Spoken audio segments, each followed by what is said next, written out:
going to talk a little bit about static. Yeah, we have a happy cat, sad cat there. And it's interesting because you notice one of the cats there, the sadder looking cat, is sort of covered in those styrene balls, and the other one there, it's the hair is being sort of pushed away. So we've got repelling and attracting there. Now, you might have done this experiment, and I can do this here. Actually, on Friday my hair was longer, but let's see if I can do this. See if I can create some a static charge. And then I'd like to charge something else up.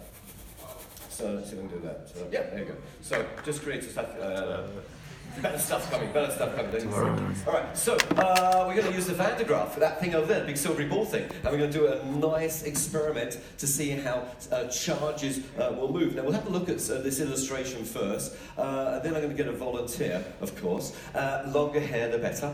All right, so I just created static by rubbing the balloon on my hair. I stripped off some electrons off of my body, and I applied them to that balloon, and because everything evens itself out, the ground has got a positive charge, and the positives and negatives are working their way back here. Now, with our Van de Graaff, the outside of the ball there is going to have that positive charge. We're going to generate it by, there's a wheel down there, a little motor, and it's running a rubber belt up and down here, and it rubs on these little brushes here, which are actually called brushes. And it strips off this charge, positive on the outside, negative on the inside of the belt, and on the outside there, it's always going to be positive. Now, the question is, who wants to do this? Long hair is good. Let's not get this young lady over here. You look like you might be a good volunteer. Sorry, gentlemen. Got some other stuff. And your name is? Maria. All right. So I'm going to ask you to. I'm just going to ask you to stand here at the moment. I'm just going to turn on this.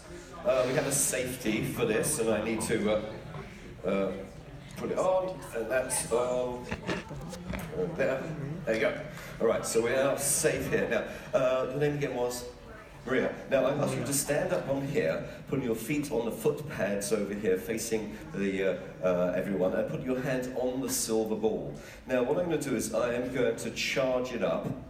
Now, to do that, I have a grounding rod over here, and I have a foot pedal over here which starts it. Now, when I do this, do not take your, it starts going, this is a wearing round. Don't remove your hand, keep your hand stuck there. And then you've got like that wavy hair. You want to just move your hair around like that. Let's see if we can get a static charge. All right, you okay for this? All right, my name was Russell. And any time you want to stop, just say, Russell, stop, and I'll ground you out, and then you can step down, but don't remove your hand. All right, so I've got a grounding rod over here, holding it down, so it's got going. All right, so you want to move your hair around a bit? Darn. A bit more? Bit more? That's looking good. Nice, I'm going to turn this off. Don't move your hands yet at all. Okay, and you can move your hand now, and you can step down. And let's give you a round of applause. We created a static charge and you saw her hair was repelled away. Just to give you an idea, let's have a look at the spark here without somebody attached to it. So I can turn it on.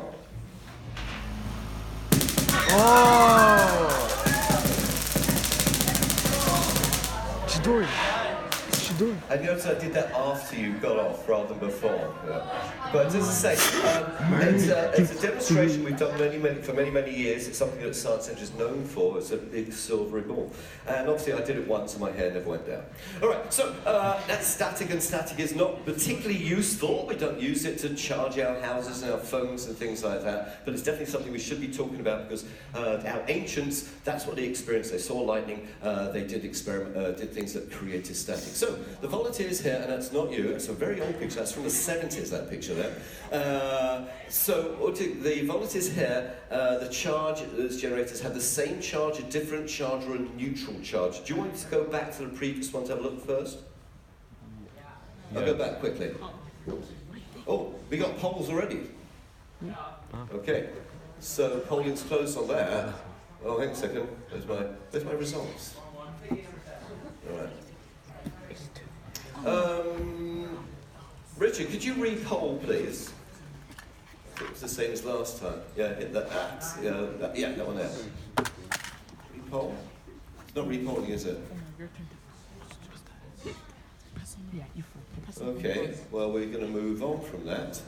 Well, let's see if I get a result from that 89 there, but apparently not. All right, I'm going to move on. So, static electricity, as I said, not particularly useful to us, more of a nuisance. The only place we really use it consistently is to apply toner from the photocopier onto the paper, and that's done with a static charge as well. All right, so we're going to talk about Mario? Luigi. Yeah.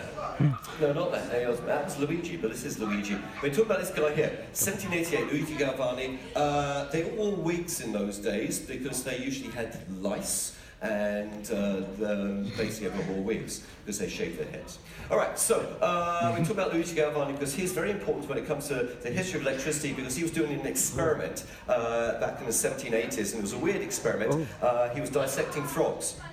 And what he did was he took a frog out of a jar full of vinegar, laid it onto a metal plate, went to dissect it with his metal knife, and when he dissected the frog's leg jumped, and it shouldn't do that because these frogs are well and truly dead.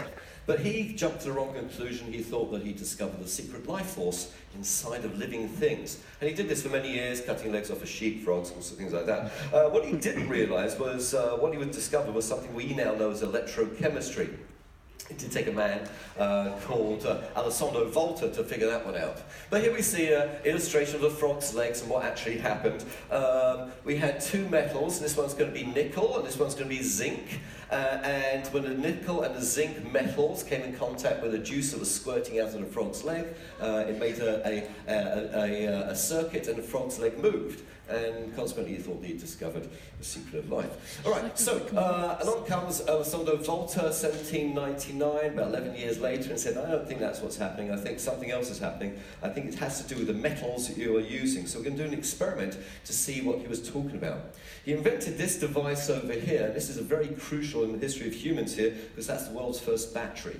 And that's called Volta's pile, because he piled up a series of discs of zinc and copper, and in between he put an electrolyte, which, well, it's his frog juice. So let's do an experiment here. I need a volunteer to help with this experiment. Would you like to come out, this person over here? Yeah. I have for you...